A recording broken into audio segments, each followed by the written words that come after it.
আসসালামু আলাইকুম ভিউয়ার্স, আজকে আমি আপনাদের সাথে একটা পুঁই শাকের রেসিপি শেয়ার করব। ভিডিওটি ভালো লাগলে লাইক করবেন, কমেন্ট করবেন, শেয়ার করবেন। চুলায় প্রথমে একটা কড়াই বসিয়ে তার ভিতর পরিমাণ মতন তেল দিয়ে দিব। এরপর পেঁয়াজ কুচি দিয়ে দিব পরিমাণ মতো, দিয়ে হালকা একটু নেড়ে নেব। এরপর পরিমাণ মতন হলুদের গুঁড়ো, পরিমাণ মতন মরিচের গুঁড়ো, পরিমাণ মতন লবণ, পরিমাণ মতন আদা বাটা, ধনিয়ার গুঁড়ো এবং পরিমাণ মতন পানি দিয়ে ভালো করে নেড়ে নেব। আপনারা সব কিছু পরিমাণ মতন দিয়ে নেবেন।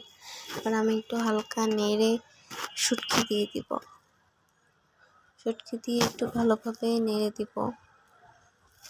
ভালো করে নাড়ার পর আগে থেকে কেটে রাখা আলু ডাঁটাগুলো আমি দিয়ে দিব, দিয়ে ভালো করে নেড়ে দিব। পরিমাণ মতন পানি দিয়ে দিব। 10 মিনিটের জন্য ঢেকে রাখবো। আমার 10 মিনিট হয়ে গেছে। এখন ঢাকনাটা উঠিয়ে একটু ভালো করে নেড়ে দিব এবং আগে থেকেই কেটে রাখা শাকগুলো তার ভেতর দিয়ে দিব।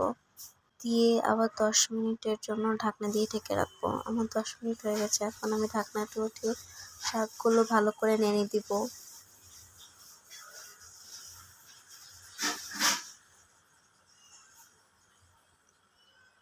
আবার 5 মিনিটের জন্য ঢেকে রাখবো।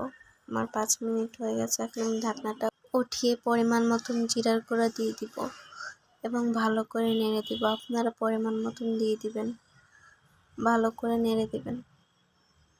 আমার পুঁই শাকের রেসিপিটি তৈরি হয়ে গেছে। আপনার যদি ভিডিওটা ভালো লাগে তাহলে লাইক করবেন, কমেন্ট করবেন, শেয়ার করবেন এবং চ্যানেলটিকে সাবস্ক্রাইব করে দেবেন।